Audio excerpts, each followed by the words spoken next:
Praise the Lord. இன்றைய மன்னா எங்கள் BP திருச்சபையிலிருந்து உங்களுக்காக. பிரியமானவர்களே, நம்முடைய வீடுகளுக்கு அநேக நேரங்களில் விற்பனையாளர்கள் வருவார்கள்.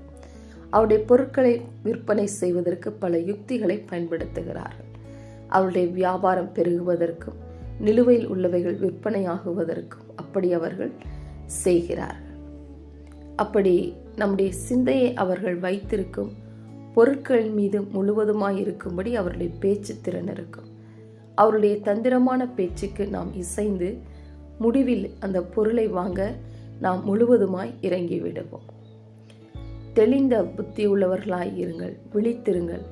ஏனெனில் உங்கள் எதிராளியாகிய பிசாசானவன் கெச்சிக்கிற சிங்கம் போல் எவனை விழுங்கலாம் என்று வகை தேடி சுற்றித் திரிகிறான் என்று 1 பேதுரு 5:8 நாம் இங்கே வாசிக்கிறோம்.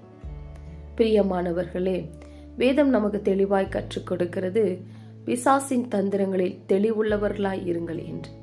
எப்போது நம்மை ஆண்டவரை விட்டு பிரிக்கலாம், எப்போது நம்மை வீழ்த்தலாம் என்று சுற்றி கொண்டு இருக்கிறார்.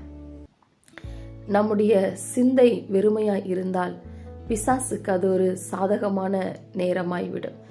முதலில் நாம் வேத வசனத்தில் தெளிவுள்ளவர்களாய் இருக்க வேண்டும். அப்பொழுது பிசாசின் தந்திரங்களுக்கு நாம் விலகி ஓட முடியும். ஆமென்.